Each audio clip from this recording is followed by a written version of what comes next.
Hello, everyone, and welcome to the Surprise Jab Podcast. I'm your host, Zach Ruger, surprising you with new topics every single week and jabbing you with your daily dose of UFC information. It was a good weekend of UFC. UFC 295 went down. It did not disappoint in the slightest. I had such a blast watching it. I was back home for the weekend. If no one knows, I go to school in Mankato, Minnesota, here at Minnesota State, and I am from Lino Lakes, Minnesota, which is like 30 minutes, 25 minutes from the Twin Cities. So, I mean, I'm pretty close to the cities, which has always been nice when we have to go to sporting events.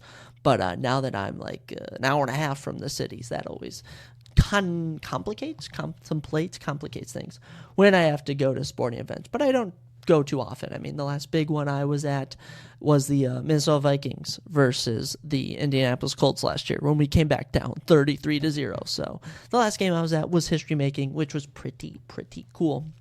Got a fun episode today. Of course, we'll be reviewing all the action that went down at UFC 295, going over all the fights, all the results, and what's next for all of the fighters.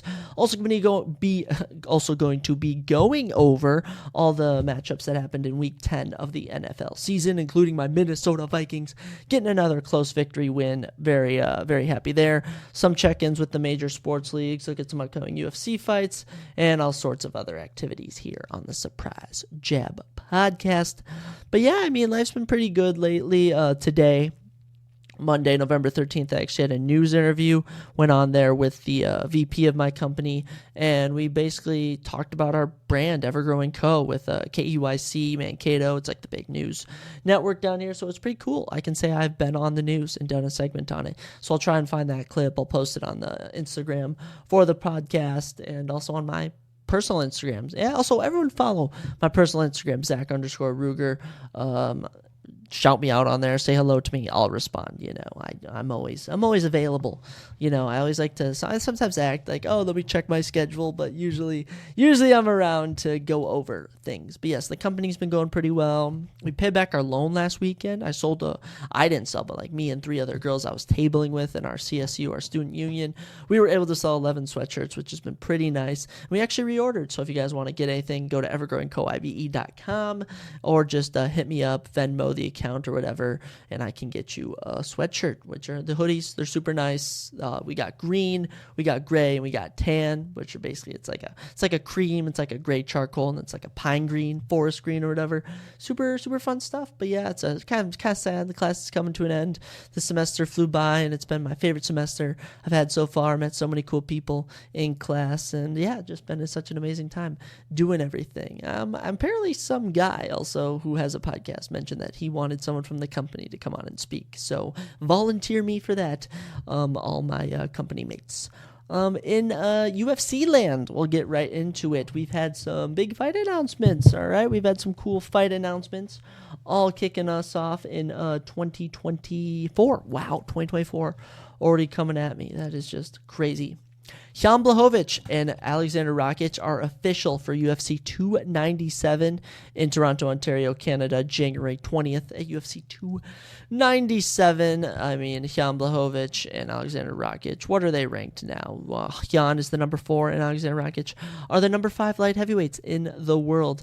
Last time Jan fought, he unfortunately lost Alex Pereira by split decision. And last time Rakic fought, he actually fought Jan Blachowicz. They were, it was in the 3rd round of their fight. He actually tore like his ACL, tore something in his leg. The fight was stopped, and it was pretty even. It was about a round apiece heading into that 3rd round, so I'm happy they're running it back, and should be an interesting fight whenever that goes down. Not 5 rounds this time like their last fight, but only 3, so hopefully we can get all 3 this time without an injury appearing. But Rakic, he's been out of the game since like November 2022, so it would have been way over a year since he's fought, but we're happy to be getting Alexander Rakic back. And Jan Blachowicz, I mean, who doesn't love Jan Blachowicz? I mean, Polish power, former light heavyweight champion. Love him so much. Also announced for UFC 297 is Dominic Reyes versus Carlos Ulberg. Dominic Reyes, currently the number 13 heavyweight, light heavyweight in the world. And Carlos Ulberg is unranked, but has been gaining a ton of steam as of late. I want to find what his official win streak is, because I know he's been just on a crazy run as of late. Nickname is the Black Jag, that's right. Last fought February 12th of this year, whatever. Well, let me check this out. But yes, 9 victories, 6 KOs, and 1 sub. He's currently on a 5-fight win streak. All 5 of those have been finishes, except for 1. But other than that, man, I mean, just incredible fighter. He's currently got a rear naked chokehold earlier he actually got one at UFC 293. Yes, I remember that fight now. It's coming back to me. And before that, he had knocked out Io Pretoria in round 1, knocked out Nicola in round 1, knocked out Tafon in round 1. I mean, Carlos Ulberg is a super good unranked light heavyweight, so Dominic Reyes will be welcoming him to the division. And if no one knows who Dominic Reyes is, he was the man who probably beat John Jones on the scorecards all the way back at UFC 247 in February of 2020. Since then, I mean, he's been knocked out by Jan Blachowicz, knocked out by Jiri Prochaska, knocked out by Ryan Spann. It's been tough going for Dominic Reyes, but this is a winnable fight for him. As for Carlos, a big chance to move up into the rankings. Another and our final light heavyweight announcement that we already knew about a bit, but number 2, Magomed Ankalaev, and number 7, Johnny Walker, will be rematching on January 13th at UFC Vegas 83, I believe it is, another event at the Apex. Of course, they had a no contest earlier this year. I mean, not but a couple of weeks ago at UFC 294. Their fight was stopped after I don't even know what it was, but a clash of heads or something, or an illegal knee on the ground. That's what the debate was about. Their fight was stopped, of course, when Johnny Walker they asked him where he was, and he said, "I'm in the desert." That was enough for the doctor to stop it. But they'll be running it back this time, 5-round main event, January 13th. So a perfect way to kick off 2024. I love it. And a huge rumor that is circling is apparently Aljamain Sterling. That's right, former bantamweight champion, currently the number 1 contender at bantamweight, who got knocked out by Sean O'Malley in August, has been offered a fight at featherweight to move up in weight against number 7 ranked Calvin Kattar. Calvin also has not fought this year since losing to Arnold Allen in 2022. Really want to see Calvin get back at it. Him versus Aljo would be a perfect fight to do. You could do it on a fight night in early 2024, slap it on a pay-per-view. But yes, having Aljamain Sterling get back at it, same for Calvin Kattar. And Aljamain had mentioned beforehand that was probably his last fight at 135. He was going to move up. I don't know how his chin will be able to do, but I do know his grappling can surpass a lot of people at 145. So good luck to Aljo if he decides to move up, but I don't know. Calvin Kattar, he's a pretty tough cat, I won't lie. But yeah, that's just a rumor at the moment. I hope that there's some validity to it. I don't know. In NBA land, just wanted to touch on my Minnesota Timberwolves right now, as they're currently 3rd in the Western Conference, a 7-2 record on a 6-game win streak. Anthony Edwards has been playing out of his mind. He has been playing so good. Timberwolves are 5-0 in their conference, 2-0 in their division. They've been on an absolute roll, and they just are not going to stop. Okay, the Timberwolves are just not going to stop. They're keeping it rolling. I don't think they played today since they played yesterday. Their next game will be against the Warriors at 9 o'clock on Tuesday. Okay, because didn't they just play the Warriors and beat them? Yeah, we beat the Warriors 116-110 in Golden State. We're going to be running back another one Tuesday against them in Golden State. But oh man, I'm just so pumped that Timberwolves are actually doing good this year. I'm so happy about it. Nuggets and Mavericks tied with a record of 8-2 at the 1-2 spots atop the Western Conference. And in the East, 76ers best record, 8-1 on an 8-game win streak. They just have not stopped. They've been looking great. Celtics 7-2, Pacers and Heat both 6-4, Hawks, Magic, Bucks, Knicks all 5-4. Worst team in the Eastern Conference. I mean, this team just, I don't know. I hear nothing about them. They got Jaden, or is it Jaden D something or Jaden Ivey or something on the Pistons, but Pistons are 2-9 on an 8-game losing streak. Cade Cunningham never worked out. They got rid of Andre Drummond a while ago.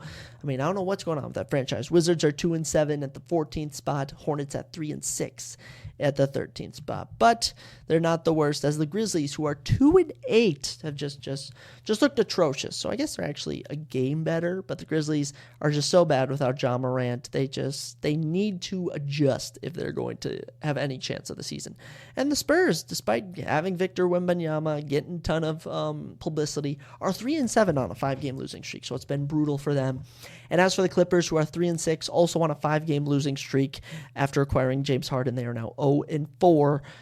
Basically what everyone's been saying about James Harden is that they want him to be the old James Harden. He's being too passive, not really being selfish at all. Because, I mean, you heard who was the one announcer just went absolutely off on him. If anyone saw the clip on social media, basically saying that James Harden's been the problem. He was the problem in Houston. He was the problem in Brooklyn. He was the problem in Philadelphia, even though James blames everyone else around him.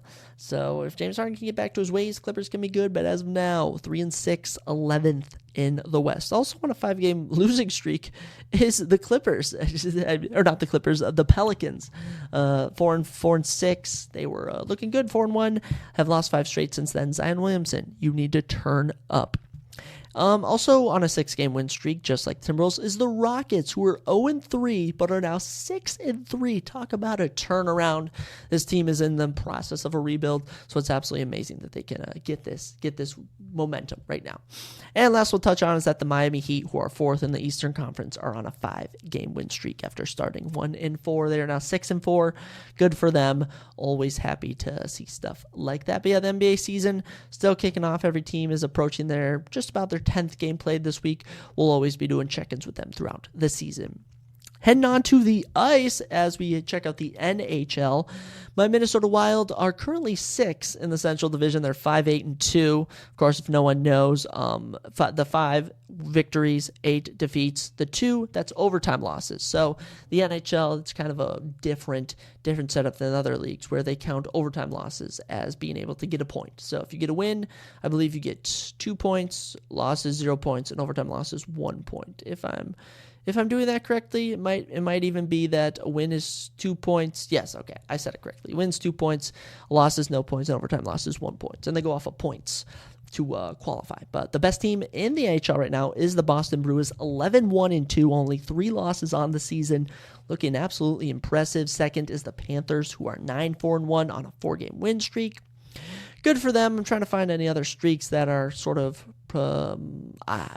pronouncing or protruding out. Stars are 10-3-1 on a 3-game win streak. Dallas Stars, that is. 3-game losing streak for the Wild now. Ugh, just absolutely terrible. Rangers are top of the Metropolitan Division, 11-2-1 on a 3-game win streak.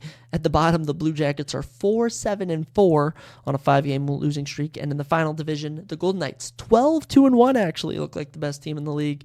They're coming off a big win. They have 25 points. Wow, very impressive. Sharks, 2-12-1.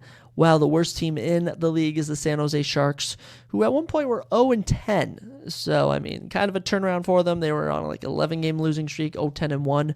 Well, they won 2 straight games, but now they've lost 2. Don't know if they're going to be able to rally. But Canucks, 11-3-1 as well, with on a 1-game win streak. The Predators, with the number 1 prospect, Connor Bedard, are 5-8. Haven't been to overtime yet, though. So, or if they've been, they've won. Good for them, but they are coming off of a loss. We'll see what the rest of the NHL season brings as we continue to move along. The last league that we're going to touch on before we get to our NFL league is, of course, college football. We always look at the top 25 of the college football playoffs, the college football rankings, as we get more towards bowl season. All right, we're getting towards the end of everything, so we always like to take a look at the changes that have taken place.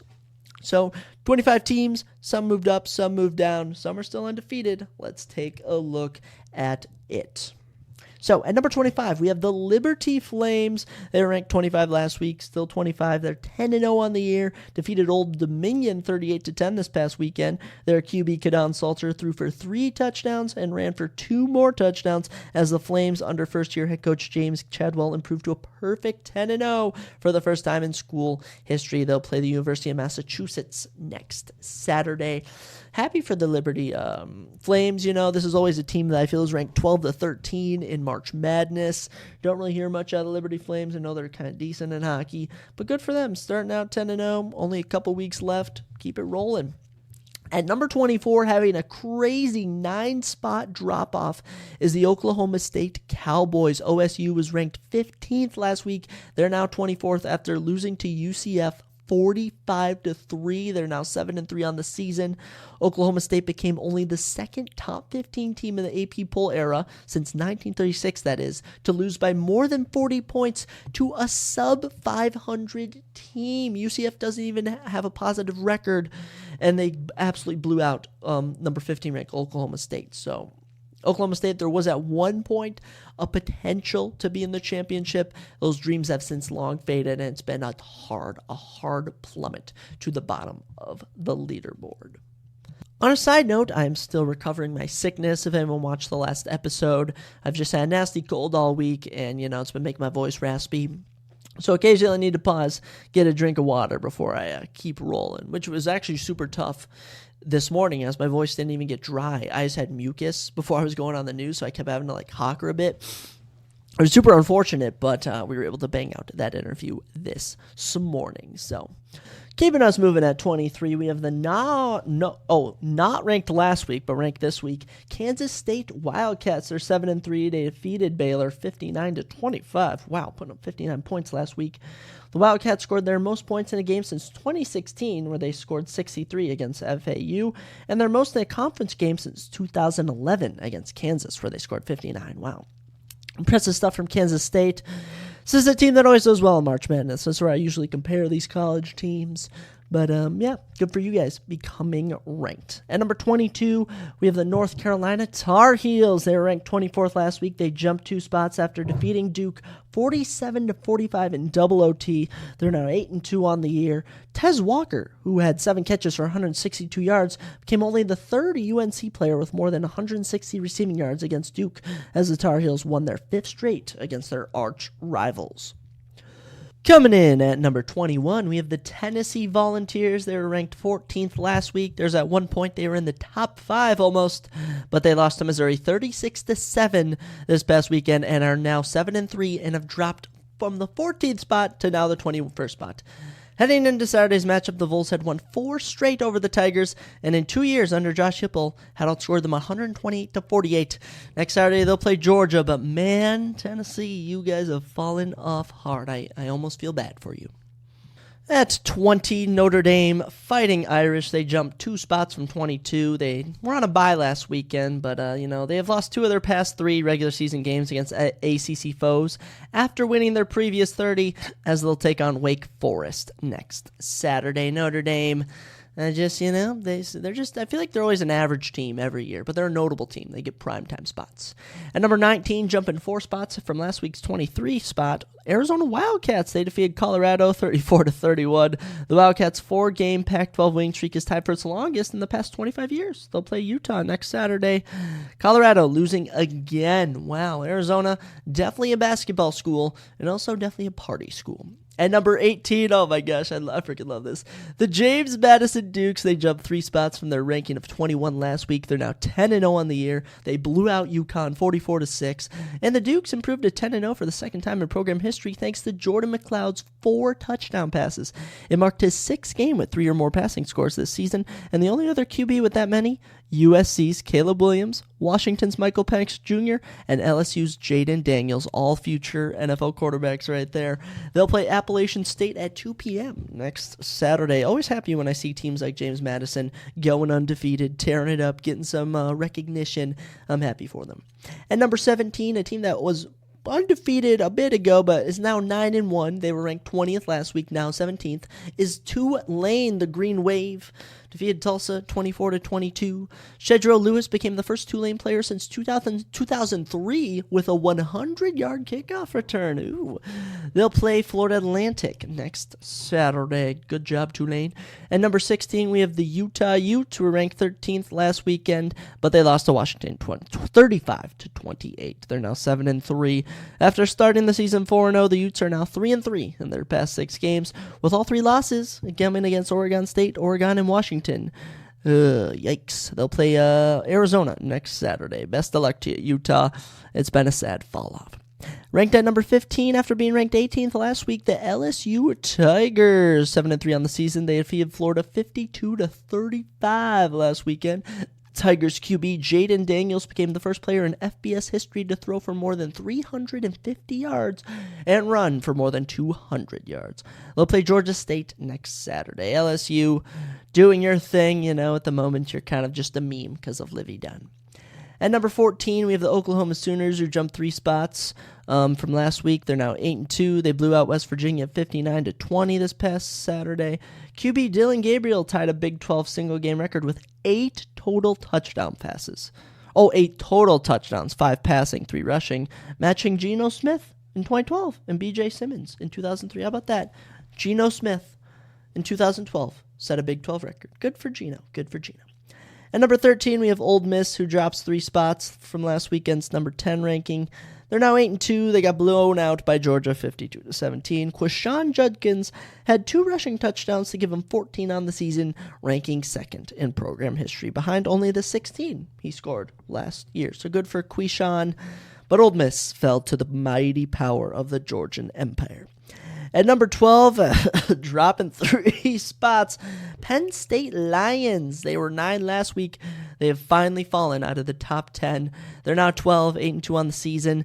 Their head coach, James Franklin, fell to a 4-16 combined against Michigan, Ohio State in his tenure with the Lions. He's also dropped 3 of 20 games against AP top 10 teams. Yikes, Penn State's head coach sucks. That's all I got out of that. At number 11, the Missouri Tigers, after blowing out Tennessee 36-7, they'll jump up 5 spots. Their running back, Cody Schrader, became the first SEC player to have 200 rushing yards and 100 receiving yards in the same game. They'll play Florida next Saturday. Good for Missouri. Maybe you'll enter the top 10 before the end of the season.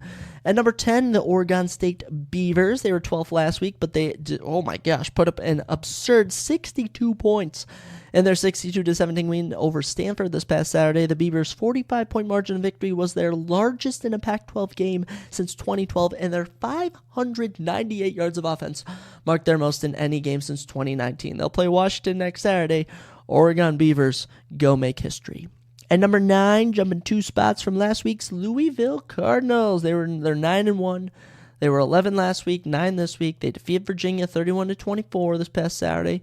Cardinals outscored the Cavaliers 17-3 in the fourth quarter, capped off by Isaac Guerrero's game-winning 73-yard rushing touchdown with 3.5 minutes left. They'll play Miami next Saturday at noon. Louisville, go make Lamar proud.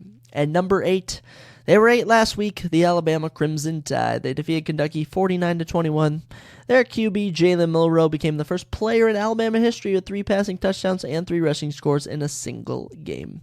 Alabama QBs still making history. They will play the unfortunate Chattanooga at noon next Saturday. Alabama, the committee will do anything to get Alabama in the playoffs. So don't be surprised if the 9-1 team makes it in.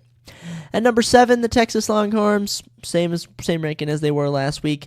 9-1, they defeated TCU 29-26 last weekend. Despite failing to score 30 points for the first time all season, the Longhorns held on thanks to Quinn Ewers' 317 passing yards and Jonathan Brooks' 104 rushing yards on the ground. Good for Texas. They'll play Iowa State next Saturday. At number 6, no changes here. The Oregon Ducks, same as they were last week. They defeat USC 36-27. By the way, USC not even ranked anymore. Oregon's 9-1. Bo Nix registered 400 passing yards and 4 touchdowns versus USC, becoming the first Oregon QB to do it in a game since Justin Herbert in 2016. They'll play Arizona State next Saturday. How about that? Bo Nix, the next Justin Herbert. I mean, Justin Herbert was doing good this weekend. Lost on a game-winning field goal to the Lions, but man, Chargers are the Vikings of last year. That's how I can describe it. Or no, the Vikings of not this year, but maybe the year before when we lost a bunch of one-score games. At number 5, same as they were last week, the Washington Huskies, 10-0 on the year. They defeated Utah 35-28. Their QB, Michael Penix Jr., threw for 332 yards, becoming the first player in Huskies history with more than 8,000 passing yards in a 2-year span. How about that? They'll play Oregon State next Saturday at 7:30 p.m. But man, good for Washington, looking to get into the playoffs. At number 4, the Florida State Seminoles, 10-0, same as they were last week, defeated Miami 27-20 this past Saturday. Now, while their QB Jordan Travis saw his streak of accounting for at least 2 touchdowns end at 16 games this past weekend, the Seminoles won their 16th straight game, tied for the 3rd longest streak in school history. They'll play North Alabama next Saturday, so don't be surprised if FSU moves to 11-0 easily. At number 3, same as they were last week, the Ohio State Buccaneers. 10-0 on the year. They defeat Michigan State 38-3. Marvin Harrison Jr. became the first Buckeye to record 1,000 receiving yards in 2 separate seasons as he went for over 100 yards in his 7th game of the year. They'll play Minnesota next Saturday, but man, Marvin Harrison Jr., you'll be going in the top 5 picks next NFL draft. At number 2, same as it was last week, no changes in the top 8. Michigan, 10-0, defeat Penn State 24-15, and they've improved to 10-0 for the second consecutive season, the first time it has done that so since 1971 and in 1974.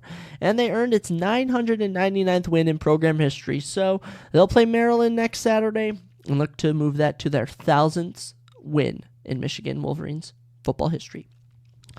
And at number 1, I mean, there's just no shocker here. The Georgia Bulldogs. They blew out Ole Miss 52-17, improved to 10-0, and they rolled to their 27th straight win, too short of setting the all-time mark for an SEC team with their 3rd largest margin of victory over an AP top 10 team. Now they got a tough one against Tennessee next Saturday, but these Georgia Bulldogs are hungry, and they're looking to win the championship. And honestly, I see no reason why they shouldn't. It's just ridiculous how good these teams have been. And no changes in the top 8. Changes from the 9 to 25, but other than that, I mean, I don't know if we're going to check in next week, especially if it's just another average, like going over every team that's like, oh, same for Alabama, same for Georgia, same for Oregon, same for Ohio State. But I always like checking in and seeing what's up with all of our college football teams. One thing I did want to point out, as I always point out, is how good of a drink Hoist is. Super, super tasty, good IV level hydration. Ran by veterans, supports veterans. Very much love Hoist. If they want to sponsor me, I will not object. Plus, I'll slap that all over my social medias. Like, honestly, if I were to get sponsored by anyone, they would love me because I'd post it every single day. I'd make Instagram posts with it. It'd be super good, but Hoist, I'll tag you in my Instagram post. I'm always here. I love ya. One thing I'll say about battling this cold that I've been battling, the stuffiness, has been hot chocolate. Honestly, I mean, hot chocolate, a hidden gem from my childhood. My mother put me back on it when I went home for the weekend, and I was like, heck yeah. I mean, who doesn't love a little hot chocolate? So if there's any hot chocolate brands out there, let me know. I will happily taste you. Refreshing. But yes, let's get into one of our 2 main segments we now do, at least until the NFL season's over. And that is, of course, recapping or previewing the upcoming NFL games and, of course, our UFC. But we will save UFC as we will recap Week 10 of the NFL. I mean, I'm not going to lie, I'm getting a little sad, guys. Just realizing how fast everything goes by. It's almost the end of the season, right? We're past the halfway point. As I've mentioned, my quarter's coming to an end of my fall semester of junior year. I mean, I'm so aware of how fast everything's going by, but it's been a blast in college, and it's been a blast this season. So let's check out all the games from Week 10 of the NFL that I've at least got on so far. I mean, we still got one more game left tonight. The Broncos will take on the Bills on Monday Night Football. My pick for that is the Bills, but you know what? If Cortland Sutton wants to score, how many points? I need Cortland Sutton to score 57 points. If I can win one of my matchups. So that would be super cool. But let's check out Week 10 of the NFL. So we actually had a delayed episode this past weekend. We usually drop them on Mondays and Thursdays, but due to my sickness, I dropped it on Saturday. So we already talked about the Bears beating the Panthers 16-13. So we're going to get into it with our Sunday action. So actually, this will cover all of our Sunday games. We started off Sunday with a matchup between the Colts and the Patriots. Colts came up top. They were in, I believe, Germany. I think it was. The Colts win 10-6 over the Patriots. The lone touchdown of the game going to Jonathan Taylor. Jonathan Taylor got a 1-yard rush from the goal line in the first quarter, and after that, it was just a defensive battle the whole way. Top fantasy performers from the game, I mean, Michael Pittman Jr. had 16.4, Jonathan Taylor 14.5, Colts D had 13. As for Patriots, 14.4 to Demario Douglas, 13.2 to Ramondre Stevenson, 10.8 to Ezekiel Elliott. It was a tough game, man. I mean, I didn't really watch it. I'm going to be honest. I was asleep. I'm trying to sleep as much as I can to recover from this cold. But, I mean, it's tough. It's tough getting over it. Colts now 5-5 on the year, only -6 in point differential now. They find themselves on a little 2-game win streak. As for the Patriots, make it a 3-game losing streak, 2-8 now on the year. I mean, they're at a -97 point differential. Patriots, I just look at the draft next year. You guys are absolutely terrible. Gardner Minshew threw for 194 yards and a pick. But Jonathan Taylor's 69 yards rushing for a touchdown was impressive. Michael Pittman, 8 catches, 84 yards. Josh Downs had 2 catches for 40 yards. Just not much going on in this game. Mac Jones had 170 yards and an interception and was benched in the fourth quarter for Bailey Zappi, who on 3 of 7 attempts threw for 25 yards and a pick. Just absolutely terrible. Ramondre Stevenson did the best he could, 3 catches, 14 yards, and rushed for 88 yards. Ezekiel Elliott rushed for 54 yards, 2 catches for 34 yards, and Mario Douglas, 6 catches, 84 yards. Just a terrible year for the Patriots. And the Colts, middle of the pack. I'm not going to say it's unrealistic that they could potentially win the AFC South if the Jaguars lose, Texans lose, or even sneak into a wild card spot. So good stuff for them. I correctly predicted the Colts would win, so I was happy they did.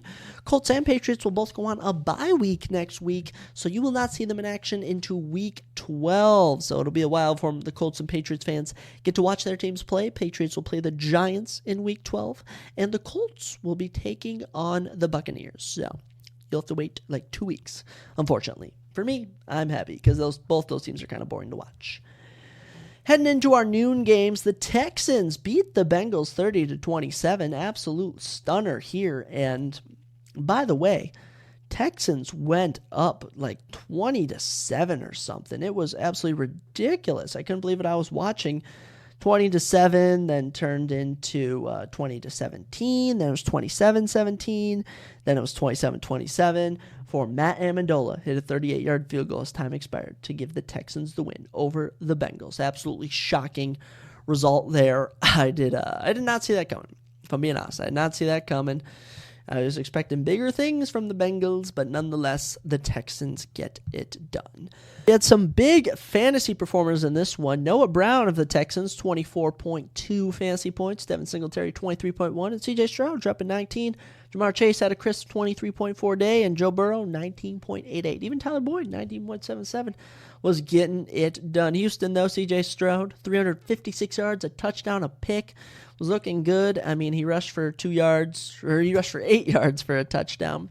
But Devin Singletary, 30 rushes, 150 yards and a touchdown. Absolutely insane performance from Devin Singletary. Happy to see him getting a good win here. Noah Brown, as we mentioned, big fantasy performance. He had 7 catches for 172 yards, but it was Tank Dell catching the lone touchdown. 6 catches, 56 yards. Dalton Schultz, 4 catches, 71 yards. Good for him. Joe Burrow, 347 yards and 2 touchdowns, but those 2 picks, those hurt. Joe Mixon, 46 yards rushing for a touchdown. Tyler Boyd, 8 catches, 117 yards. Jamar, 5 catches, 124 yards and a touchdown. And Irwin, 2 catches, 54 yards and a touchdown for the tight end. But yeah, Texans, Bengals, just been middle of the pack this season. That's all I can really say. Bengals winning streak snapped, sadly. They're now 5-4. And 5-4 record is pretty good, but they're in the AFC North, so they are bottom of the pack. I mean, Steelers and Browns both picking up wins this week. Ravens losing. AFC North is probably one of the most must-watch divisions of the NFL. And as for Texans, we just talked about the Colts. Texans are 5-4 now. By the way, plus 25 point differential, a little 2-game win streak. Only a game behind the Jaguars now. Texans, man, I'll ride with the Texans the rest of the season. I'm happy for them. Good stuff. The Texans, they play the Cardinals next week. Very winnable game. As for the Bengals, they will meet the Ravens on Thursday Night Football. That should actually be a pretty good game. But yeah, sad stuff around. But Joe Mixon getting that touchdown was really clutch fantasy-wise. Because actually, that's a league I'm losing in anyway, so doesn't even matter. Keeping us rolling as we got a lot of games to get through. Steelers beat the Packers 23-19. Was very, very happy about that result. Steelers 6-3 now. A little 2-game win streak. Do have a minus point differential. They're like minus 26 or something. But I wouldn't count that against them because they've been stringing together wins. And with their offensive coordinator, who is gosh awful, I'll give them the benefit of the doubt. Big game for Pitt. Kenny Pickett, 126 yards, Throwing, that was it. Wow. Najee Harris, 82 yards and a touchdown. TJ Warren, 101 yards and a touchdown. So this was done on the ground. Wow. George Pickens, 3 catches, 45 yards. Deontay Johnson, 1 catch, 17 yards. Cameron Hayward, 3 catches, 32 yards. Yeah, not much going on. As for the Packers, 289 yards for Jordan Love, 2 touchdowns, but 2 picks. Rushing-wise, A.J. Dillon led the day, 70 yards. Jalen Reed, 84 yards and a touchdown. Luke Musgrave, 2 catches, 64 yards. Romeo Doubs, 3 catches, 31 yards, and a touchdown. Just not enough. It's not enough for this Packers team. They're now 3-6, minus 3-point differential, though, so not too bad. They're third in the NFC North, though. Bears are creeping on them. Honestly, the Bears could pass the Packers. Packers might be the worst team in the NFC, but NFC North, I should say. Whole NFC, there's way worse teams we'll get to, like the Panthers, for example, 1-8. But, always happy to watch the Packers lose, if I'm being honest. I hate the Packers. Next week, though, for the Packers and the Steelers. Steelers will meet the Browns, so a tough one there for the Steelers. It'll be interesting to see if they can pull that one out. And as for the Packers will be doing battle against the Chargers, but at home. So nice to be going back to Green Bay if you're a Packers fan. Continuing our look at all the matchups of Week 10, the Buccaneers beat the Titans 20-6. Good win for the Bucs. They were on a little losing streak for a time. Baker Mayfield throws for 278 yards, 2 touchdowns, and a pick. Shad White rushed for 51 yards. Mike Evans, a massive 6-catch, 143-yard day with a touchdown. Very good. He had 26 fantasy points. As for the Titans, Will Levis, 199 yards, a pick. Not much to really say there. Derrick Henry only rushed for 24 yards. A pitiful performance, but you know what? I feel happy that the Bucs were able to get a win. They are now 4-5, second in the NFC South. A very winnable division for the Saints, Bucs, and Falcons. It's a 3-way race in the NFC South.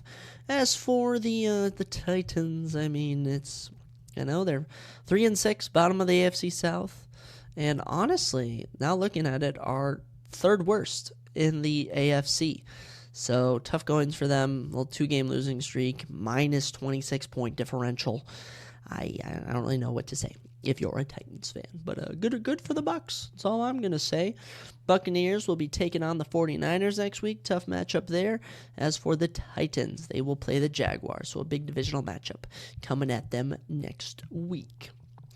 The Browns-Ravens. Browns-Ravens. This was a good game. Browns beat the Ravens 33-31. This game was crazy. There was one point where it was 17-3, and the Ravens were winning.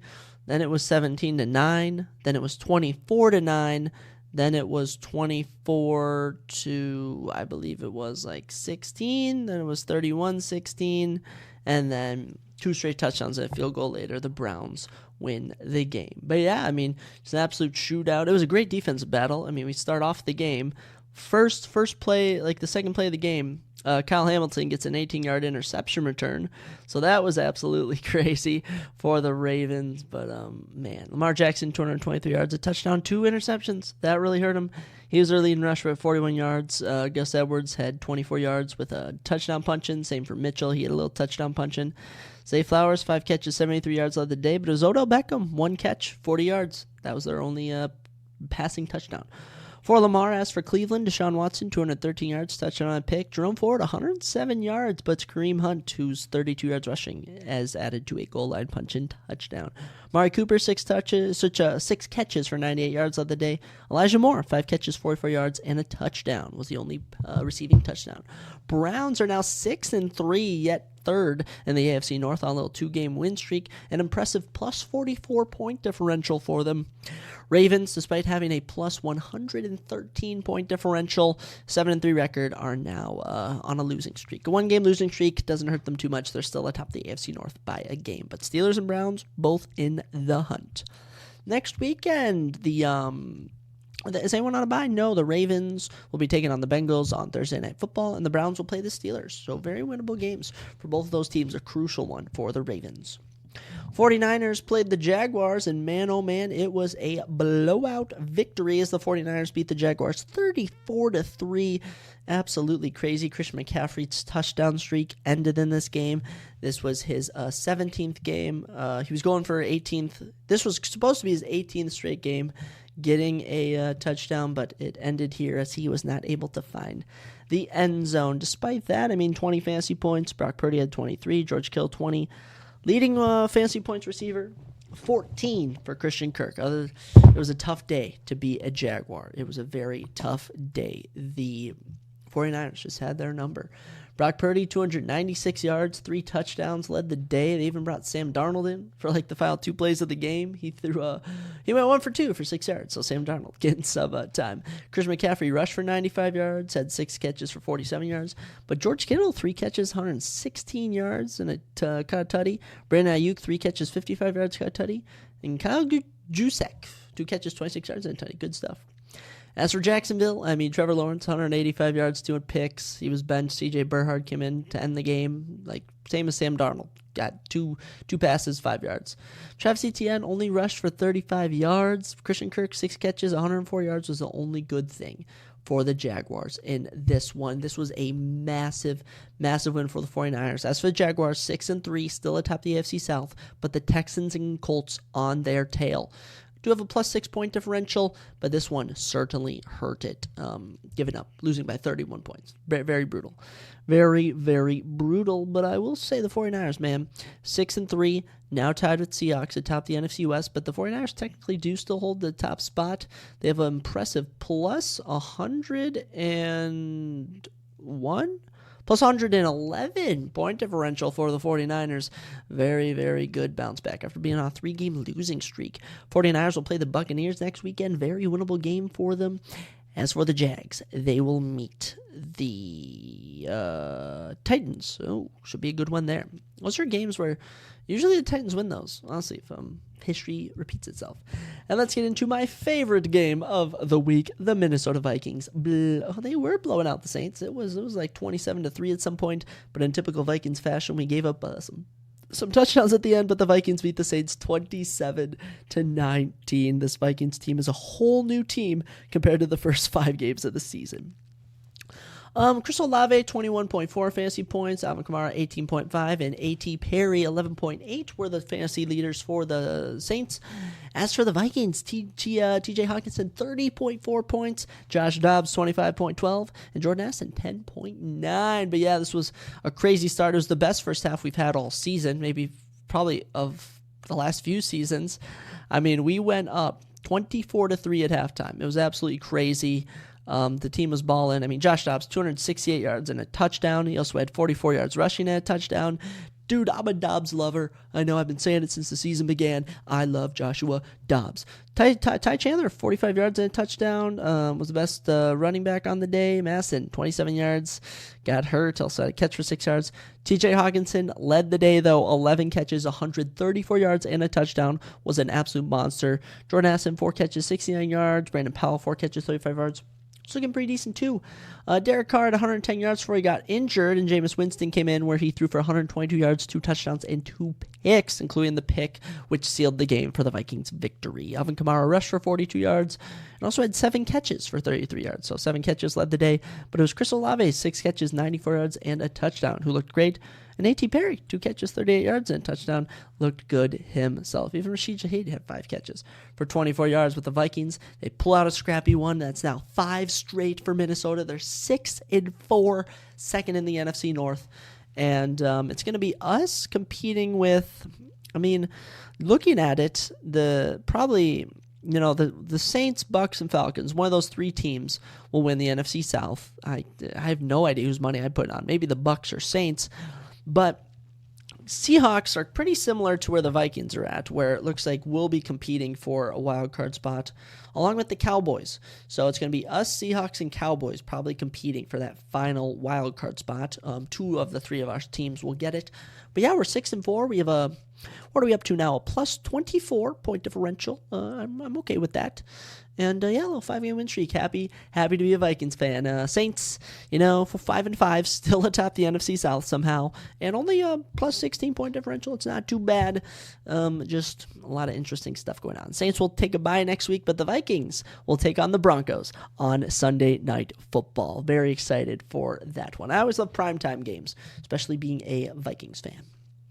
Let's keep it rolling. As wow, just going over all these games, it adds up. Cardinals beat the Falcons 25-3, probably one of the biggest upsets, if not the biggest, of the week, as Kyler Murray returns, has himself a nice little day. But top fantasy performers: Bijan Robinson 17.6. Other than that, Taylor Heinicke 9.6 for the Falcons. Not much going on there. Trey McBride 21 points. Matt Prater 18. Kyler Murray 17.26. I mean, this was competitive from the get-go. It was 7-3, 7-6, 14-6, 14-13, 14-16, 17-16. I mean, then it was 17-25. Then it was freaking 20-25. I have no idea. Just back and forth matchup the whole way. It ends with a Matt Prater game-winning field goal. Incredible stuff. Kyler Murray, 249 yards and a pick, and 33 rushes for a touchdown. Was a good return game for him. James Conner rushed for 73 yards. And backup QB, Toon, actually punched in a touchdown from the 1-yard line. Pretty crazy. Trey McBride, 8 catches, 131 yards. Rondale Moore, 5 catches, 43 yards. Marquise Brown only had 1 catch for 28 yards. So, big good performance from Arizona. As for the Falcons, Taylor Heinicke, 55 yards and a touchdown. Desmond Ridder came in towards the end, had 39 yards, and he ran in a touchdown for 11 yards. Bijan Robinson, 95 yards rushing and a touchdown, looked great. Drake London, 3 catches, 36 yards, most receptions on the team. Wow. Tough to be a Falcons fan. That's all I'm going to say. Falcons are now on a 3-game losing streak, 4-6, third in the NFC South.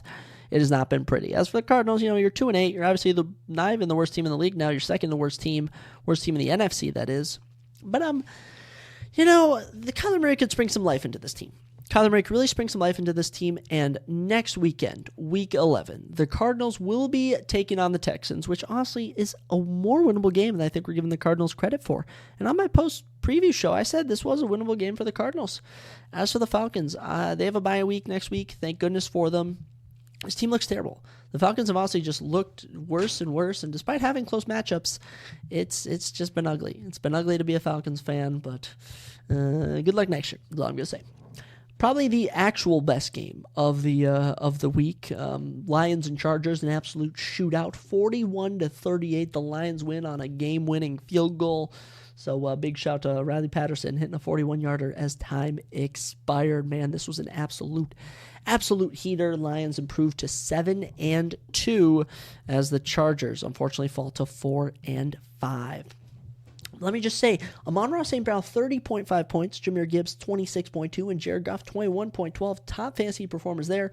As for Chargers, Keenan Allen, a huge 40.5 points.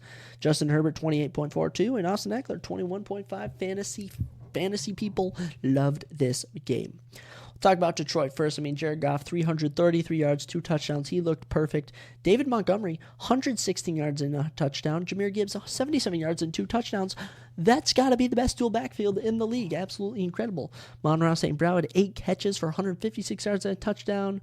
Brock Wright had 2 catches, 23 yards and a touchdown. Sam Laporta, 4 catches, 40 yards. Jahmyr Gibbs, 3 catches, 35 yards. Just going absolutely ballistic. As for the Chargers, Justin Herbert, 323 yards, 4 touchdowns. Did throw a pick, but he was throwing the ball out of bounds, and literally the Lions secondary guy, Lions safety, leaned out of bounds to catch it. It was pretty impressive. Austin Eckler rushed for 67 yards and a touchdown. Keenan Allen, 11 catches, 175 yards and 2 touchdowns. He was the best wide receiver of this week. Austin Eckler had 4 catches, 48 yards, and Guyton, 41 yards, a touchdown. Quentin Johnson, 34 catches and a touchdown. Good stuff all around for the Chargers and the Lions. It sucks. Lions, they're going to improve to 7-2, plus 38-point differential. They look great. The Lions really look great. They're just competing with the Vikings now. So that should be a very good series when they play towards the end of the year. Chargers, man, it's just tough. You're 4-5, despite having a plus 24-point differential. They've just been losing close games. So I favor the Chargers against lesser teams. I really do. Next weekend, Chargers will be taking on the Packers. Really like the Chargers odds in that one.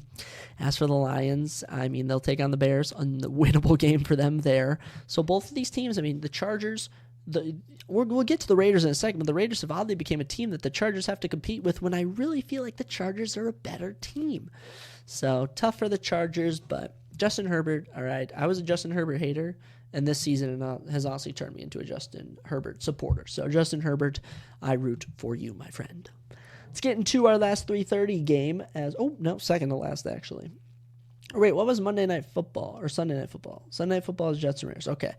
We got a couple more. We got 3 more games to go over. Cowboys blow out the Giants. Best performance of the week for a team. Cowboys win 49-17. Absolute crazy performance. The offense went ballistic. The defense locked them up. This Giants team is terrible. CeeDee Lamb, 39.5 fantasy points. Dak Prescott, 37.86. And Brandon Cooks, 32.3. Top fantasy performers for New York. Tommy DeVito and Lawrence Cager. Lawrence Cager. Must be a wide receiver. But Cowboys just went absolutely crazy. I mean, let me just go over everything. We start off the first quarter. Just CeeDee Lamb caught a touchdown. He actually ran in a touchdown, I should say, on a little reverse handoff from Dak Prescott. And I was like, okay, you know what? The Giants actually looking pretty decent here. Second quarter, Dak Prescott ran in a touchdown. He threw a touchdown. He threw another touchdown. And then, it was 28-7. We start off well, and it just got worse and worse from there. Michael Gallup caught a touchdown. CeeDee Lamb caught a touchdown. Rico Doel caught a touchdown. Everyone was catching touchdowns. Dak Prescott, 404 yards, 4 touchdowns to throw a pick. But that was early in the game, all right. Tony Pollard, 55 yards rushing. Dowdle, no idea who Dowdle is, running back for the Cowboys, 79 yards and a touchdown. Dak Prescott, 17 yards, rushed in a touchdown. CeeDee Lamb rushed in a touchdown. But Brandon Cooks, 173 yards, 9 catches, a touchdown. CeeDee Lamb, 11 catches, 151 yards, and a touchdown.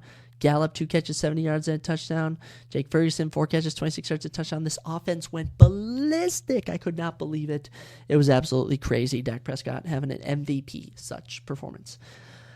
Tommy DeVito, 86 yards, 2 touchdowns and an interception. It's just terrible. Saquon, 66 yards rushing. DeVito had 41 yards rushing. Bellinger, the tight end, 2 catches, 34 yards, had the most yards. And as we mentioned, Cager was the only one to catch a touchdown. Actually, Sterling Shepard, one reception, 2-yard touchdown. So Giants are bad. 2-8, worst offense in the league, 118 yards, giving up 266 points. It's been terrible. As for Cowboys, 6-3, second in the NFC East. If the Eagles didn't exist, Cowboys would be winning by a mile, and they have now crossed the plus 104 point differential, so they're over 100 points ahead of their points for to points against. Cowboys, very, very happy for you guys. Should be interesting to see how you guys stack up the rest of the year.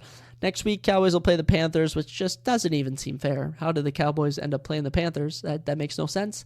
And as for the Giants will do battle against the Commanders, which is honestly a winnable game for them, but we'll see what comes of it. Speaking of the Commanders, that was our last 3:30 game, actually, as the Seahawks beat the Commanders 29-26. Bijan Robinson had 27.7 fantasy points, Sam Howell 24.18, and Antonio Gibson 16.5. Geno Smith dropped a 24.06 fantasy bomb, Tyler Lockett 23.2, and their kicker, Jason Myers, 21 fantasy points. An incredible performance from Jason Myers. But yeah, Seahawks get it done. A game-winning field goal from Jason Myers from 43 yards to seal it. But this was a shootout, man. I kept seeing it on Red Zone. I mean, we had the Cowboys game on the big TV, but I kept seeing this. I kept seeing the Seahawks game. I mean, impressive stuff. Geno, 369 yards, 2 touchdowns. Kenneth Walker rushed for 63 yards. Zach Charbonnet, 44 yards. DK Metcalf, 7 catches, 98 yards. Tyler Lockett still getting it done, 8 catches, 92 yards and touchdown. And Kenneth Walker had 1 catch for 64 yards and touchdown. Impressive stuff from those boys. Sam Howell, 312 yards and 3 touchdowns, has really cemented himself as an excellent QB there in Washington. Bijan rushed for 38 yards, but had 119 receiving yards on 6 catches. Got a touchdown there. Same for Antonio Gibson. Those little dump-off passes, 5 catches, 40 yards and touchdown. Brown had 2 catches, 4 yards and touchdown. No idea who that wide receiver is. Terry McLaurin, 4 catches, 33 yards. Don't know if I can start that boy again. It's tough, man. Sam Howell picks and chooses his targets. The slow passes to the dump-off passes to the wide receivers were working well. Commanders sadly fall to 4-6, third in the NFC East, looking like they might not make the playoffs this year. You know what? 217 points for, 274 points against. This defense has been giving up way too many points. As for the Seahawks, second in the NFC West, they only have a -1 point differential, 200 points for to 201 against. And you know what? It's going to be them versus the Seahawks the rest of the way to see who wins the NFC West. It should be a close battle, though. Both teams have been looking good. Seahawks really surprising me how good they've been this year. I'm happy for them. Seahawks will play the Rams next weekend. Ooh, should be a good divisional battle in that one. As for the Commanders, they play the Giants. Winnable game there. Let's get into our final game, Sunday Night Football, as I didn't even watch it. The Raiders win second straight game, 16-12 over the Jets. This Jets team is just so bad. I don't even know what to do. I don't even know what to do with this Jets team. They're just not good. And their defense plays well. It's this offense. It's the offense, all right? Scoring plays, I mean, we had field goals all throughout the entire game. Field goals the whole way until Aiden O'Connell made a 7-yard touchdown pass to Michael Mayer in the fourth quarter. But, top fantasy performers, Garrett Wilson, 18.3, Greg Zuerlein, 16, Tyler Conklin, 14, Devontae Adams, 14.6, Daniel Carlson, 14, and Josh Jacobs, 12.7. Aiden O'Connell, 153 yards, a touchdown and a pick. It was tough. The Jets D, their secondary is good. Josh Jacobs still rushed for 116 yards. He's still Devontae Adams, 6 catches, 86 yards. Michael Mayer, as we said, 3 catches, 19 yards, and a touchdown. Jacoby Myers, though, held to only 2 catches for 21 yards. So that secondary, man, Sauce Gardner will lock you up. Zach Wilson, 263 yards is nice, but an interception is not. He also rushed for 54 yards. Breece Hall held to 28 on 13 carries. Garrett Wilson, 9 catches, 93 yards. Tyler Conklin, 7 catches, 70 yards. And Breece Hall, 3 catches, 47 yards was all that was going on. But, man, Raiders just get it done. Nothing more to say. Raiders get it done. A pitiful performance from the Jets offense. Jets are now 4-5, third in the AFC East. But it's just if they could string together wins, they would be good. You know, they only have a minus 28 point differential. I'll say that. The defense has only given up 172 points. All right. So far in the AFC, there are 1, 2, 3, 4, 5, 6, 7, 8, 9, 10. There are actually a lot more teams I thought that have given up less than 200 points. But it's just tough for the Jets. And, you know, Aaron Rodgers wants to return towards the end of the season. And honestly, I'm looking at the Bills. I'm looking at the Colts, the Texans, the Bengals, the Browns, the Steelers, even the Chargers and Raiders. There's too many teams ahead of the Jets that are going to get those 2 wild card spots. I just do not see it being. Actually, don't they give out 3 wild card spots now that I'm thinking about it? We should actually Google that because I'm pretty sure how many teams make the NFL playoffs. Is it 6 or 7? It might actually be 3 wildcard teams. 14 teams. Yes. Okay, so you'll have 3 wildcard spots if you're the Jets.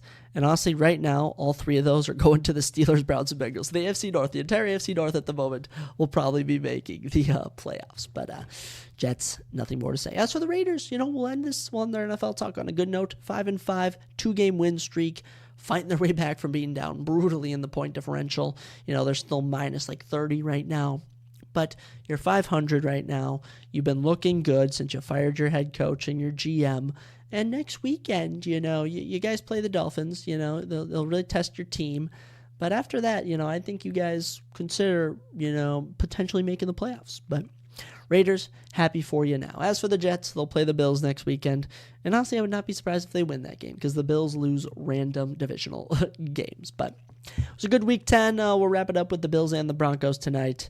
Don't really know what I need. I mean, it was a very bad fantasy week for me, guys. I won in my one league, all right? The one league that I'm the number 1 team in, I won this week, all right? So I'm going to improve to 8-2 in a 12-man league. I love that. But in my 10-man money league, $20 buy-in, I got blown out this week. My opponent had Jahmyr Gibbs, CeeDee Lamb, who else do you have? Jason Myers. I mean, his team went nuclear. There's nothing I could do unless Cortland Sutton gets 57 fantasy points, which isn't too unlikely. And I'm about to lose to my friend Walker in my Cato Boys League, 14-man actually. Or no, we got 12-man in that one. I'm down by 0.2, but he has Josh Allen and James Cook, and I have K. Shakir because Cooper Kupp and Tyreek Hill decided to have the same bye week. And in my family, man, 6-man All-Star League, I got blown up by my dad. And he still has James Cook, Dalton Kincaid, Jared Cook, or whatever his name is, and T-Bass tonight. So tough stuff, but we continue. I'm yet to go a week losing in all 4 leagues, so I'll consider that a win. But yes, good times in the NFL. We're happy to have you. But I'll tell you what we're going to end this episode on is going to be recapping all of UFC 295 perfectly too. I feel like I always reach the UFC portion of reviewing the event or previewing the event at the hour mark of every episode. So I should work to add some timestamps in to some of my episodes. I suppose I don't care as much since I know I don't have too many listeners. Anyone that listens, I appreciate you so much. You have no idea. Let me know. Text me, and I'll write a letter to you of support. But yes, we're going to go over all the fights from UFC 295 and break them all down. Alrighty? Going to take a quick intermission, then I'll be back. Alrighty, let's get into it, because UFC 295 was absolutely electric. I did go 2-3 on picks, which wasn't too ideal, I always like to do better, but I can't complain when some of my favorite fighters win, even if some of my favorite ones lose. So without a doubt, let's dive right into it. I mean, I watched every single fight, just about. I missed a couple, but I saw the whole main card. I saw the first 4. I saw the first 4 prelim fights. Then I went actually to Don Julio's, which is a Mexican restaurant. I don't know if they have those all around the world, but Don Julio's is a Mexican restaurant. I met up with 2 of my boys, who I rarely see anymore since they're from my hometown. I'm a big college kid now. But yeah, it was fun. I had some mixed drinks, and we always turn up for the weekends. Zachary, live young, die fast. No, not the case. Live a nice, godly life. That's what we should all strive for. Anyways, we kicked off in the featherweight division with Jamal Emmers and Dennis Bazukja. And you know what? Actually, do I have all my predictions? Yeah, I do have my predictions. And on the prediction show, we rocked with Jamal Emmers. And by gosh darn it, Jamal Emmers knocked Dennis out cold with a punch 49 seconds in. It was absolutely crazy. It was Jamal's first finish in the UFC and his 8th KO win of his career. I was so happy. I was going crazy. And I feel so happy for Jamal because I feel like he should have been on a 3-fight winning streak. He lost his last fight by split decision. Didn't think Jack Jenkins won that fight, but guess what? Jamal's back, and he knocked out Dennis Bazukja. I mean, it was going back and forth, but Jamal was just landing more.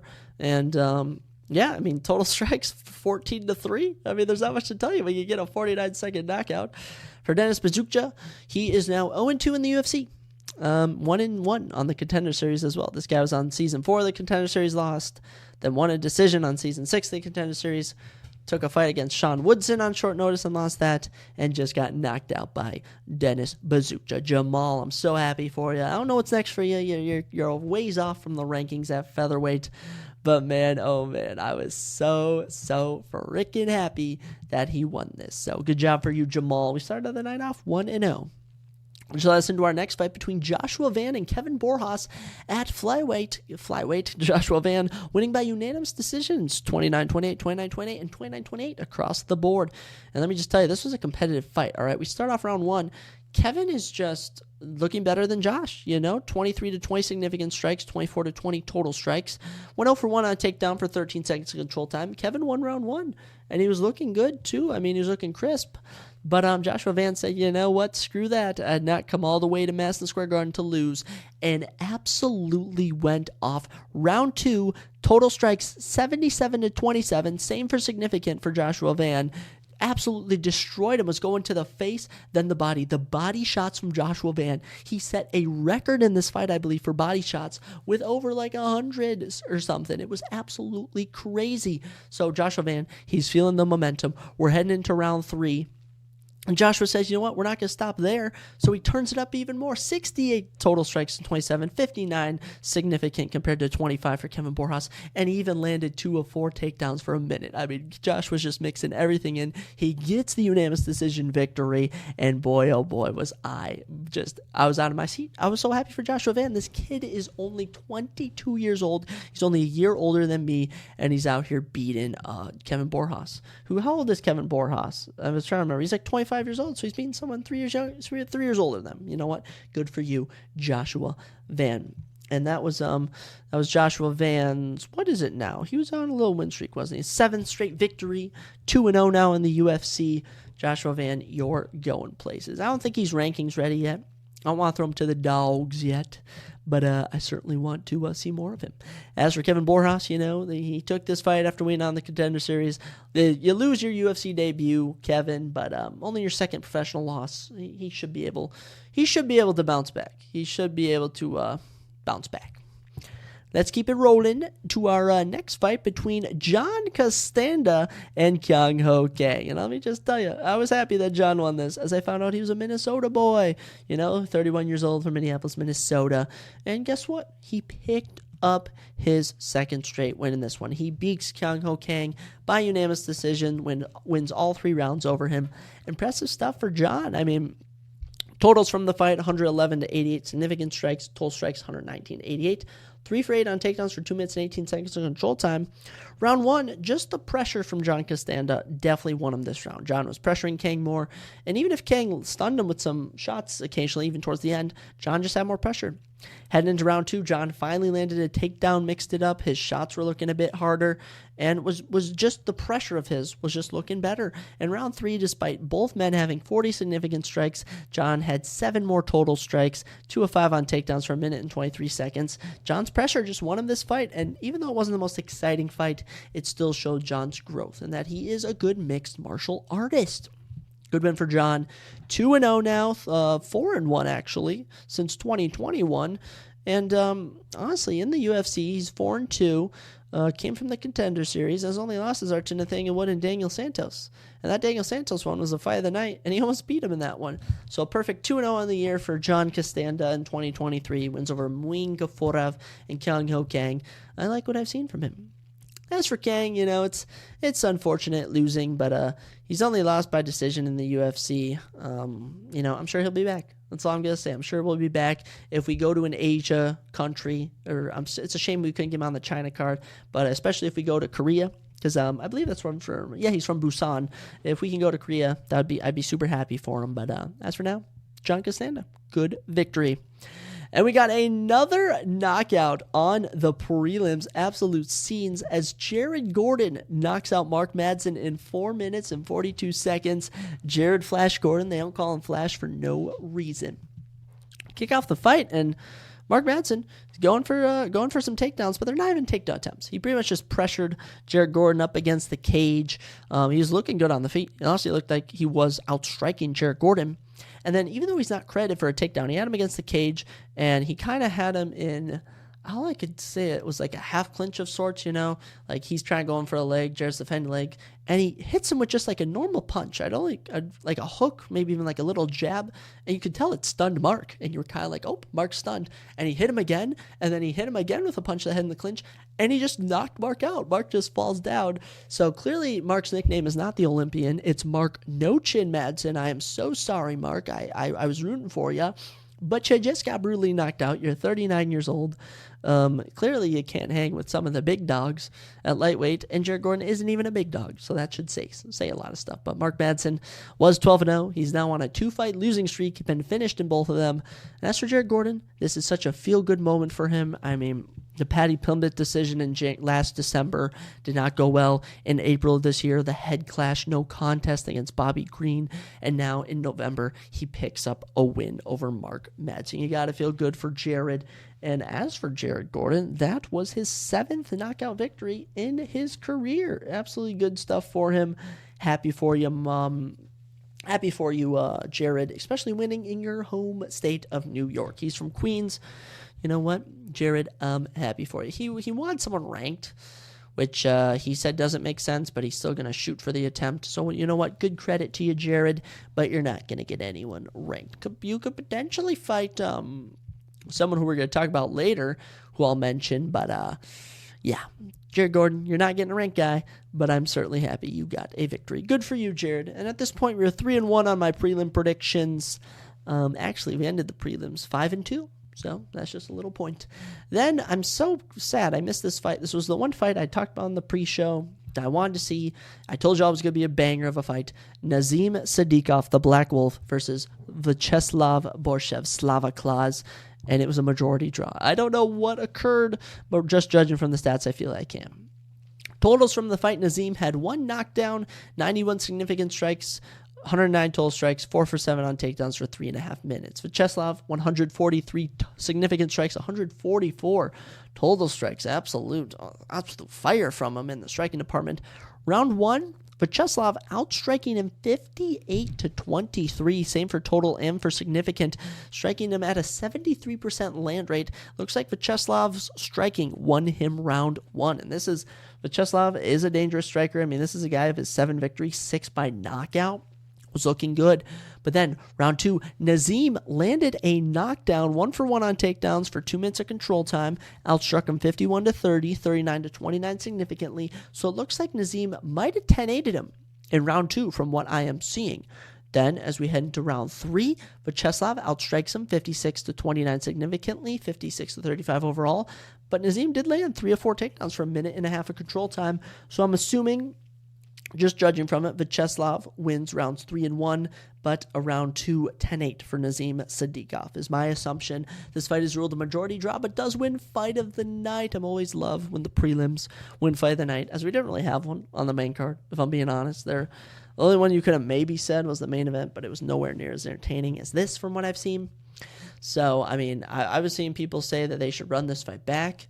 But honestly, Vyacheslav Borshev versus Jared Gordon could be a banger of a fight. You can even have Nazim Sadykhov versus him, or just run back this fight. I would love. Clearly, it's one of those fights where you needed 5 rounds for. But good job to both these men. You know, Nazim is still yet to lose in the UFC, and Vyacheslav's only loss. Actually, his only 2 losses, he got out-grappled. So he showed some anti-grappling here. As what did Nazim go on the fight? He went 4 of 7. Okay, so not too good a defense, but good enough for me. Lightweight matchup up next as Mateusz Rebecki submits Roosevelt Roberts in 3 minutes with an armbar. I didn't catch this fight. I could have told you the result before we even watched it. I mean, Roosevelt Roberts took this fight on short notice. All kudos to him, but the fight lasted 3 minutes and 8 seconds. Control time of 2 takedowns for Mateusz, 2 minutes and 14 seconds. So there was a very slim 40 seconds where this fight wasn't in Mateusz's control. He pulled an armbar from bottom guard, it says, and that'll do it. Mateusz Rebecki gets his 16th straight win and his 7th submission. Wow, absolutely crazy. Mateusz Rebecki improves to 18-1 of those 18 victories. He has 16 finishes. Wow. Absolutely crazy. He's 3-0 in the UFC, including a win on the Contender Series. I mean, Mateusz Rebecki, get him in the rankings. I mean, my goodness, this guy's clearly talented. As for Roosevelt Roberts, this now extends his losing streak to I don't even know what, but he hasn't won in the UFC since 2020. It's been tough going for Roosevelt. As for Mateusz, here's a guy who you could sometimes see on the main card before you know it. I mean, clearly this guy's talented. Looking at the lightweight rankings, I mean, I don't know who I could put him up against. Maybe Renato Moicano. I don't know. Might be a bit before you get into the rankings, Mateusz, but you're gonna be a top guy one day. I can already tell. And then we actually got some ranked fighters. We finally got into our ranked category as we head to some ranked women's strawweights. As number 13, Lupi Godinez fought number 10, Tabitha Ritchie, and get this. Lupi Godinez won. She beats Tabitha Ritchie by split decision, earning her 4th victory of the year, a new women's record. Lupi outstrikes her 98-84, 101-91 total. Tabitha goes 0 for 6 on takedowns for only 1 minute and 22 seconds control time. Lupi went 0 for 1. Round 1, we kicked it off. Lupi outstruck her 23-22 significantly, but Tabitha was 24-23 total. Tabitha also went 0 for 3 on takedowns, which probably played a factor. In round number 2, Lupi outstruck her 36-31 significantly, 38-32 total, and Tabitha went 0 for 2 on takedowns. And then round 3, Lupi outstruck her 39-31, 40-35 total, and looks like she won it there. But controversy on the judges' scorecards, as it was a 29-28 for Lupi, a 29-28 for Lupi, and Brian Miner scored at 30-27 for Tabitha Ritchie, despite having 10 less total strikes, 14 less significant strikes, and not landing a single takedown on 6 attempts. No idea what to do with that information, but all I will say is that Lupi wins the striking battle.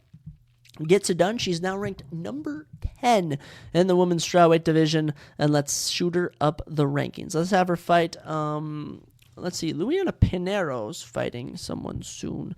I think Luiana Pinero's fighting I don't know. Have Lupe Godinez fight Virna Jandiroba. How about that? That's a fight I want to make. That's the fight I'm going to make. Virna Jandiroba is ranked number 6. So that's the fight that will be done next because I declared it right now. As for Tabitha Ritchie, this is unfortunate. Snaps a 4-fight winning streak. That's how it goes. Lupe Godinez, though, 4 fights in 2023, 4 wins. A win in April, a win in May, a win in September, and now a win in November. Let's shoot her into 2024 with some momentum. And then we got to our final prelim of the night, a flyweight matchup between Steve Erceg and Alessandro Costa. And Steve Erceg was actually ranked number 14th before this fight, and he picked up a win. He beats Alessandro Costa by a unanimous decision. So let's move Steve Erceg up from 14 to 13, 12. I'd move him up to, honestly, in the number 12 spot in the rankings. Very good win for Steve in this one. But a close one. Close one nonetheless, 29-28 across the scoreboards. Round 1, Steve outstrikes him 31-16. Alessandro had a failed takedown attempt, 1 submission attempt from Steve Erceg, had 49 seconds of control after that. Looks like Steve won round 1. Round 2, though, same striking for both these men significantly, 24 apiece, 37-33 total for Steve. 2 minutes of control time for Steve, 49 seconds for Alessandro Costa, who actually landed a takedown on 3 attempts. So it all came down to the final round. Steve Erceg goes 1 for 5 on takedowns for 3.5 minutes of control time, 36 total strikes each. Very competitive fight from both these men, but Steve Erceg comes out on top. And this marks Steve's 10th straight win. Impressive stuff. He improves to 11-1 in his professional career. As for Alessandro Costa, he is now 1-2 in the UFC. Now, those losses are to Amir Albazi and Steve Erceg, so tough fighters, but nonetheless a tough loss for Alessandro Costa. Steve Erceg, though, 2-0 in the UFC, 2 big wins. Let's keep the momentum going, man. Let's have him fight upwards. Have him fight Tagir Limbekov, Sumandarji, Tim Elliott. Any of those guys could be the next opponent for Steve Erceg. And just like that, the prelims came to an end. Pretty good prelims, 5-2 total on my predictions. Top moments, obviously, the fight of the night between Nazim and Vyacheslav. Round 1 knockouts from Jamal and Jared Gordon. And I didn't catch the Matus Rebecki armbar, so I'm not even going to comment on it. And then we got into the main card, and this was, dare I say, the best main card of the year. I mean, 5 fights, 5 performance bonuses, 5 finishes. The farthest the fight went was 4 minutes into round 2. All the fights were ending quickly. This was just one of my favorite cards of all time. This main card is just so good. I couldn't believe it. Let's get into it. We kicked it off. Pat Sabatini, Diego Lopez in the featherweight division. All right, the boys, right off the bat, they were hot. They knew what they wanted to do. Diego shot for a takedown. Nope. Pat Sabatini shot for some takedowns. Nope. And then finally, as Diego shooting for a takedown, he starts hitting Pat with some punches. All right, he's hitting him with some punches on the ground, and Pat goes out. He goes out off of the punches, and a round 1 knockout, a round 1 TKO for Diego Lopez, 1 minute and 30 seconds into round number 1. Diego Lopez is officially my favorite featherweight fighter on the roster. I freaking love this guy. Shoot him up the rankings. My goodness. I just, you hear the excitement. You hear the excitement that Diego Lopez brings out of me. Clearly, I'm a Diego Lopez fan. Totals for the fight, 13-10 in total strikes and 13-7 in significant strikes in favor of Diego Lopez. He had 1 knockdown, which is what won him the fight. Diego Lopez, an absolute killer of a fighter. As for Pat Sabatini, he's now he's 5-2 in the UFC, but he's 1-2 his last 3, and he's been knocked out in round 1 now in 2 fights, both in just under a minute and a half. So pretty tough stuff for him. As for Diego Lopez, after losing on the Contender Series in 2021, after losing on short notice to Mozvarevlov, he has come back in August and November and gotten round 1 finishes, both in just his submission of Gavin Tucker in August, 1 minute and 38 seconds. His knockout of Pat Sabatini, 1 minute and 30 seconds. Diego Lopez is clearly a killer. I freaking love this guy so much. That was Diego Lopez's 9th career knockout. Oh my goodness, And look at the featherweight rankings. Number 15, Alex Caceres. Number 14, Leron Murphy. Number 13, Danny Ige. Number 12, Solik Youssef. Number 11, Edson Barbosa. Number 10, Bryce Mitchell. I could see him fighting any of those guys. If we're going to make a realistic fight for him, though, Alex Caceres. Alex Caceres, the ultimate gatekeeper. He just lost to Giga Chikadze. All right, he just lost to him. So this could make this could make sense, I should say. This is a fight that would make sense if Diego Lopez were to fight Alex Caceres. That's a fight I'd love to see. Diego Lopez, you're officially one of my favorite fighters. Welcome to the club. Excellent win for you, man. And then next up, I mean, I didn't think that moment could be topped. I didn't think it could be topped, but I knew we had a fun one. Benoit Saint Denis was taking on number 14 ranked lightweight Matt Frivola. You know, this was guaranteed to be a good one. And it gets going right off the bat. It gets going. Matt Frivola lands a pair of takedowns on Benoit Saint Denis. He picks him up. He slams him down. He picks him up. He slams him down. They get back on the feet. They're striking. Then Benoit Saint Denis pulls up a little like 1-2 jab punch. And then as Matt Frivola dodges to the side, you know, he's going to try and move out of the way of the cage. Benoit brings his left foot up, clips him on the head, and knocks Matt Frivola out cold. A round 1 knockout head kick for Benoit Saint Denis. The God of War gets it done. Absolute killer. Absolute killer. I can't believe it. He does it in 1 minute and 31 seconds. So, I mean, our first 2 fights of the main card both end in 1.5 minutes. It was just absolute scenes. Absolute scenes here. Performance in the bonus for him. Benoit Saint Denis is a killer. That was Benoit's 4th KO in his career, and of his now 13 victories, 13 finishes, a 100% finish rate. His only loss was in his UFC debut, up 15 pounds on short notice in Abu Dhabi against Eliseu Zaleski dos Santos, who didn't finish him, by the way, one of the most brutal fights of all time. Since then, 5-0 in the UFC, 5 finishes, 3 performance bonuses. This one his biggest against number 14 ranked Matt Frivola. So shoot Benoit into the rankings at number 14, and let's give him someone. He was calling out Mateusz Gamrot, Dustin Poirier. All right, he was calling out those guys. I love it personally. Personally, this is me. You have Rafael dos Anjos still in the rankings at 10. Him versus Benoit Saint Denis could be a main event in Paris. Dana White said he wanted to see him main event in Paris. You could do that fight too, all right? I just feel like to have a number 14 guy now fight a number 6 guy in Mateusz and number 3 guy in Dustin, he needs a bit more time, but I feel like he's rankings ready. Clearly he is now. Oh man, Benoit Saint Denis, you are a killer. As for Matt Frivola, this snaps his 3-fight winning streak, but you know what? It was bound to happen. Matt Frivola, you had a little nice run. Your knockouts of Gennaro, Ottoman, and Drew Dober were all super good, but you ran into the God of War, Benoit Saint Denis. So yeah, as for what's next for Benoit, I like a Rafael dos Anjos fight. If Rafael's not going to go in the division, I like a Renato Moicano fight. Maybe even Jalen Turner. Maybe even the loser or winner of Dan Hooker and Bobby Green. Any of those options. As for Matt Frivola, back to the unranked pool for you, buddy. Get out of here. But Benoit, you bring so much joy. So, you know, I was happy. Guys. Diego won. Benoit won. I was doing good, and you know what God said? He said, you know what, Zach? I got to teach you some humility that not all your fighters can win. Next up, Jessica Andrade took on Mackenzie Dern, and oh my goodness, this was absolutely insane. I don't even know what to say about this. First off, women's strawweight matchup here. Number 5 ranked Jessica Andrade taking on number 7 Mackenzie Dern.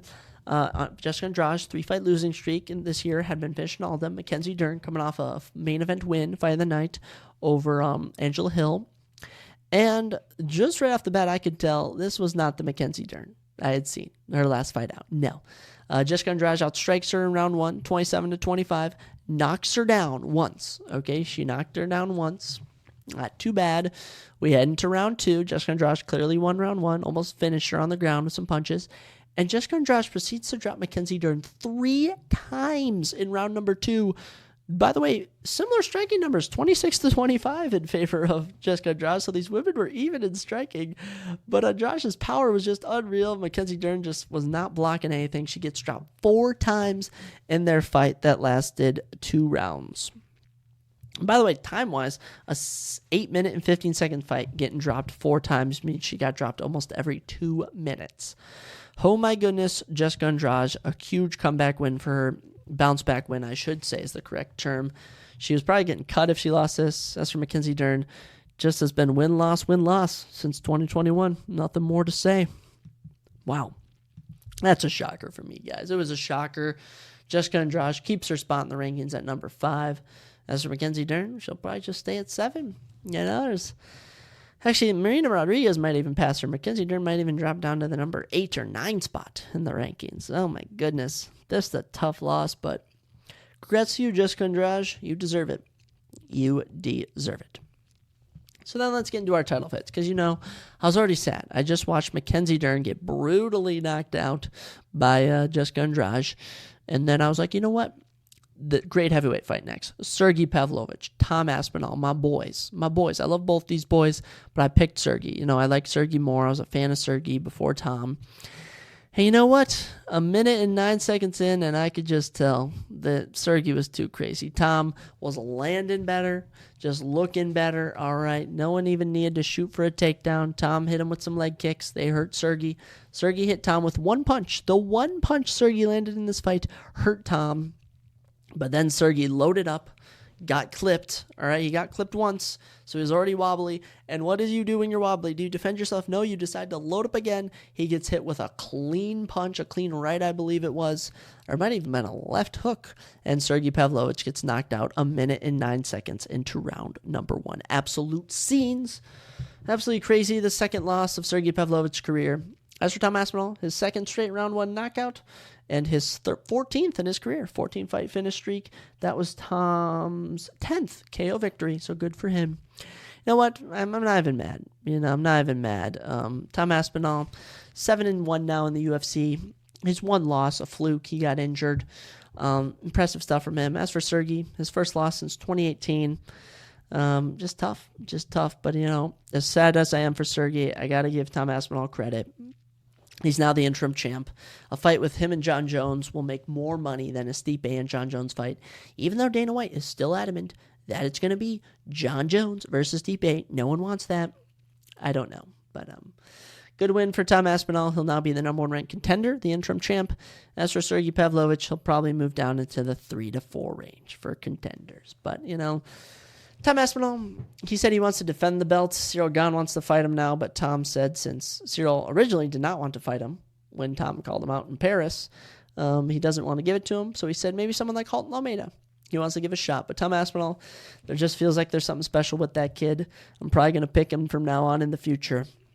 As for Sergey, if you want to do Sergey versus Alexander Volkov, Halton Almeida, Stipe Miocic. I favor Sergey against a lot of guys. Clearly not against Tom Aspinall, but good win for you, Tom.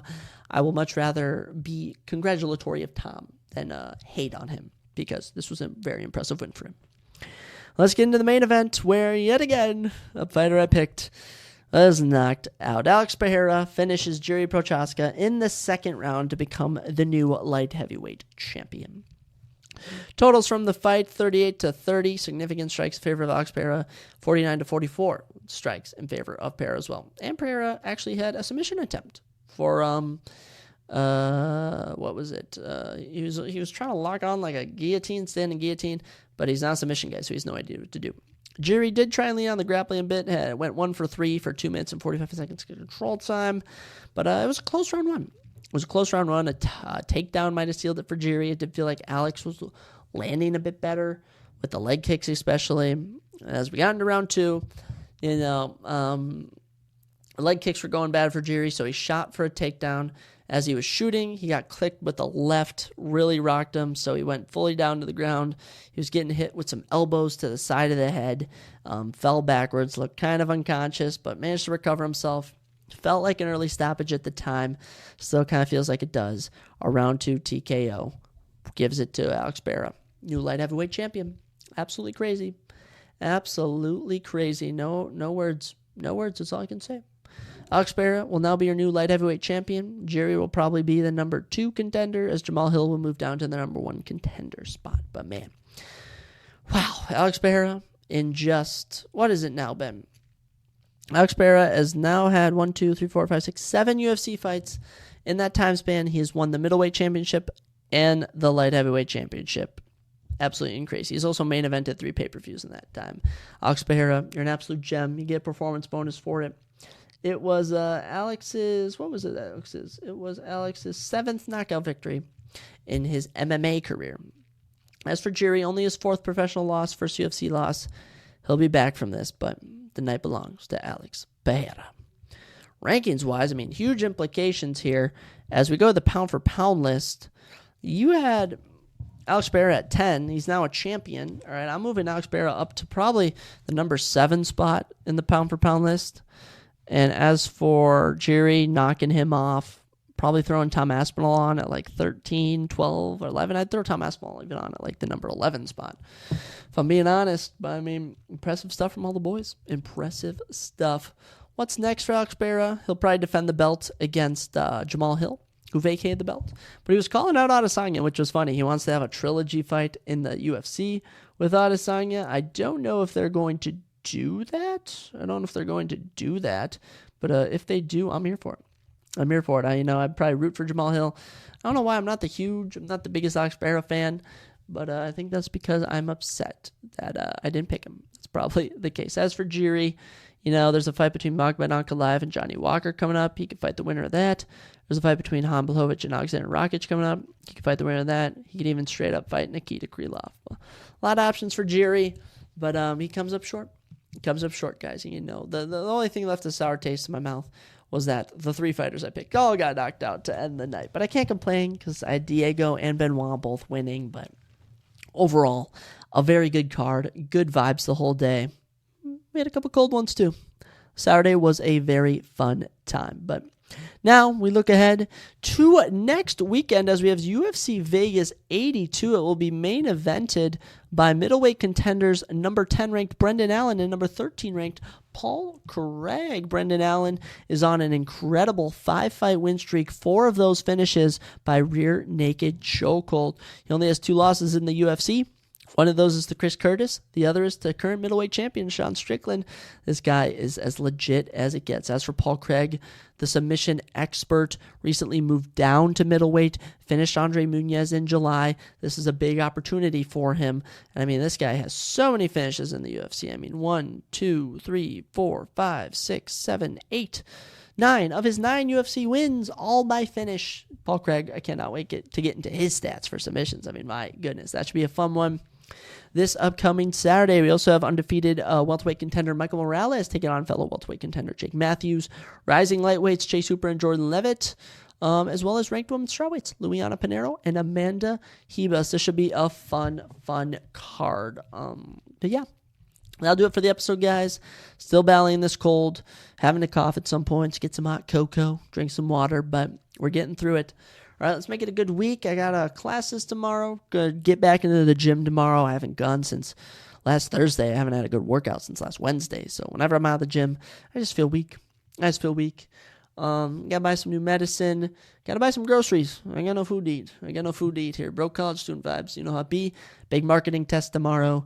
No idea how it's gonna go. Guys, ladies, gentlemen, everyone, have an amazing weekend. Make it your best. Let me know if you have any topics you want me to go over. Anything in particular you want me to talk about. I'm always open ears for anything here. Don't be afraid to message me, ZR2002 on Verdict MMA, Zach Ruger on Instagram. It's like ZTR2002 as well on TikTok, Snapchat, Zach Ruger, and Evergrowing Co. IB on Instagram. Give us a follow and buy a sweatshirt. They're a very good gift for the holidays. I'll catch you all later next time on the Surprise Jab Podcast.